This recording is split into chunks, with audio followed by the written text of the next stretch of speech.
AVM online classes में आपका स्वागत व अभिनंदन। आज हम पढ़ेंगे ध्रुवीय क्षेत्र। ध्रुवीय क्षेत्रों में सर्म जलवायु पाई जाती है।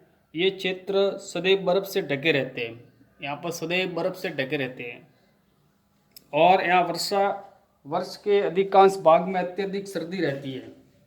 ये सदैव बर्फ से ढके रहते हैं और यहाँ पर वर्ष में सर्वाधिक सर्दी रहती है।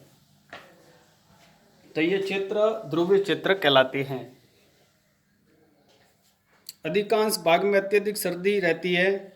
ध्रुवों पर 6 महीने तक सूर्यास्त नहीं होता, 6 महीने तक दिन ही रहता है और बाकी 6 महीनों तक यहाँ सूर्य उदय नहीं होता और 6 महीने दिन रहता है और 6 महीने रात्रि रहती है और बाकी 6 महीनों तक यहाँ सूर्य उदय नहीं होता है। सर्दियों में तापमान 37 डिग्री सेल्सियस तक हो जाता है न्यूनतम, यानी इतना बढ़ जाता है 37 डिग्री तक सर्दियों में या गर्मियों में, इससे ज़्यादा नहीं बढ़ता।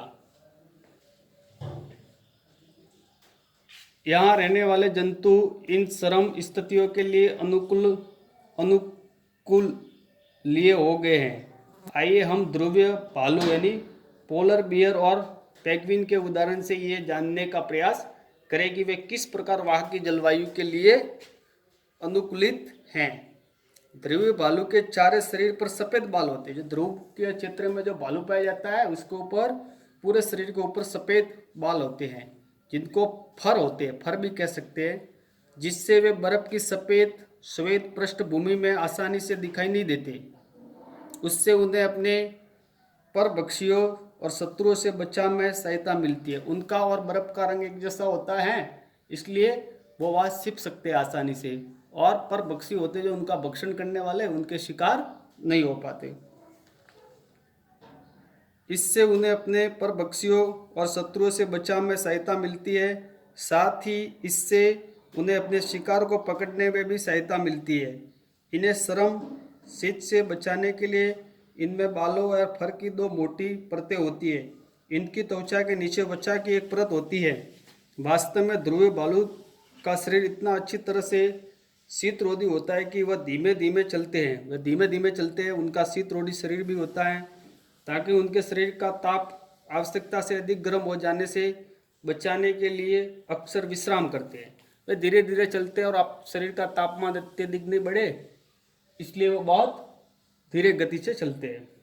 गर्म मौसम में भौतिक क्रियाकलापों के बाद ध्रुवीय भालुओं को अपने शरीर को ठंडा करना पड़ता है।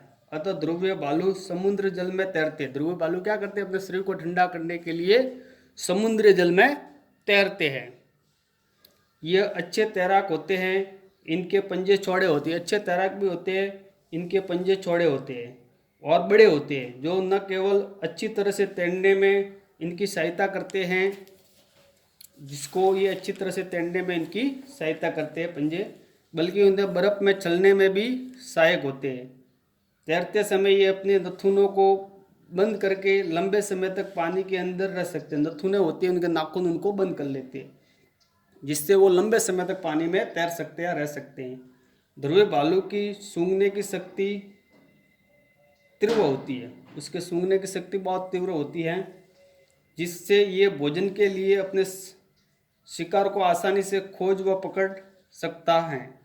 हम ध्रुवीय भालू के अनुकूलों को चित्र 7.3 में दिखाए गए प्रवाह चित्र द्वारा आसानी से समझ सकते हैं। जो अपने किताब में ये चित्र दिया गया और उसकी सब विशेषता उस चित्र के पास में लिखी गई है। ध्रुवीय भालू का एक अन्य परिचित जंतु पेंगुइन है। ये भी सफ़ेद यानी श्वेत होते हैं और ध्रुवीय क्षेत्रों में रहने वाले अन्य जंतुओं में अनेक प्रकार की मछलियाँ, कस्तूरी मर्ग, रेंडियर, लोमड़ी, सील, व्हेल तथा अन्य कई प्रकार के पक्षी सम्मिलित हैं। नोट कीजिए कि जहाँ मछली ठंडे जल में लंबे समय तक रह सकती है, वही पक्षियों को जीवित रहने के लिए अपने शरीर को गर्म रखना आवश्यक होता है। इसी कारण अनेक प्रकार के पक्षी सर्दियों के आते ही अपेक्षाकृत गर्म स्थानों पर प्रवास के लिए चले जाते हैं। जहाँ वैसे सर्दी आती है तो गर्म स्थान के लिए वो प्रवास कर लेते हैं। अनेक पक्षी सर्दियाँ समाप्त हो जाने पर वे पुनः अपने आवास पर वापस लौट आते हैं, वापस वो आ जाते हैं। शायद आप जानते होंगे कि भारत ऐसे अनेक पक्षियों का प्रवास स्थान है। अपने यहाँ साइबेरिया से राजस्थान में भरतपुर और हरियाणा में सुल्तानपुर जैसे स्थानों पर सर्दियों में प्रवास के लिए आते हैं।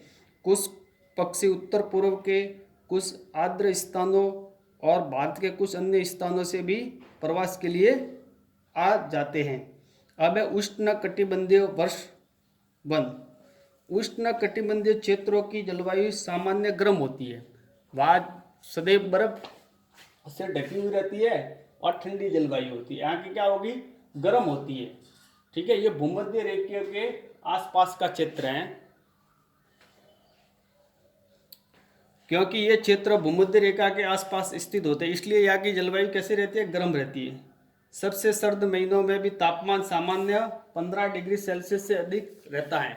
सामान्य दिनों में भी 15 सेल्सियस डिग्री से अधिक ही रहता है, इससे नीचे नहीं जाता है।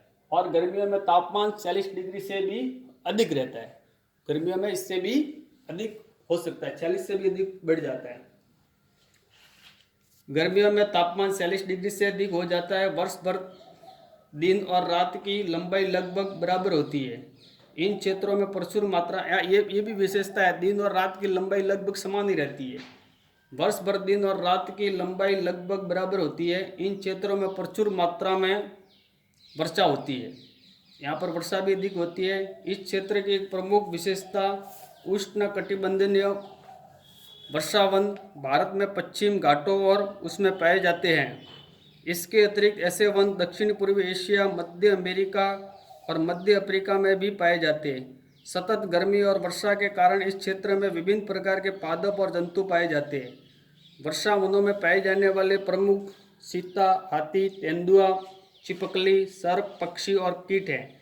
आइए अब हम गर्म, आर्द्र और जलवायु के लिए इन जंतुओं के अनुकूलनों के बारे में अध्ययन करें। अब इसके अध्ययन करेंगे। वर्षा वनों में जलवायु परिस्थितियों में अनेक किच्चों के जंतुओं की विशाल जनसंख्या अधिक होती है, अतः इनमें भोजन और आश्रय के लिए सघन प्रतिस्पर्धा होती रहती है। इनकी संख्या ज़्यादा होती है, इसलिए भोजन और आवास के लिए संघर्ष होता रहता है। अनेक जंतु वृक्षों पर रहने के लिए अनुकूलित होते हैं, जो उन्हें उन वृक्षों पर चढ़ने में सहायता करते हैं जिन पर वे रहते हैं। वृक्षों पर रहने में सहायता के लिए बंदरों की लंबी पूंछ होती है। अब जैसे बंदर है, जो मंकी है, उसकी क्या होती है, लंबी पूंछ होती है, जो उसको वृक्ष के ऊपर चढ़ने में सहायता करती है। इसी प्रकार लाल नेत्रों वाला सफेद मेंढक जो पैर के तल में चिपचिपे होते हैं, इसलिए वो क्या करेगा, आराम से पेड़ के ऊपर बैठ सकता है, चिपचिपे होते हैं। इसलिए जो शाखाओं को पकड़ने में सहायक होती है, उनके हाथ पैर ऐसे होते हैं जिससे वे आसानी से शाखाओं को थामे रहते हैं। क्योंकि इन वनों में आवास करने वाले जंतुओं में भोजन के लिए परस्पर प्रतिस्पर्धा होती है। कुछ जंतु ऐसे अन्य जंतु आसानी से नहीं पहुंच सकते। कुछ जंतु ऐसे भोजन को प्राप्त करने के लिए अनुकूलित होते हैं जहाँ वे अन्य जंतु आसानी से नहीं पहुंच सकते। उदाहरण के लिए टुकन नामक पक्षी की लंबी बड़ी चोंच होती है, जिसकी सहायता से वह ऐसी शाखाओं में लगे फलों तक पहुंच सकता है जो बहुत कमज़ोर होते हैं, उनका भार नहीं सह सकती। जैसे ये टुकन पक्षी होता है, इसकी लंबी व बड़ी चोंच होती है, जिससे वो क्या करता है, भोजन को आसानी से उस भोजन या फलों तक पहुंच सकता है। हाथी के लंबे बड़े कान होते हैं, जिससे वो बार बार उस कान को हिलाता रहता है, जिससे क्या होता है, उसका तापमान ठंडा रहता है। बहुत भारी वाहन है। उसकी एक सूंड भी होती है, जो उसको भोजन प्राप्त करने में या खाने में सहायता करती है। आज के लिए इतना ही, और अपना ये अध्याय आज समाप्त हो गया।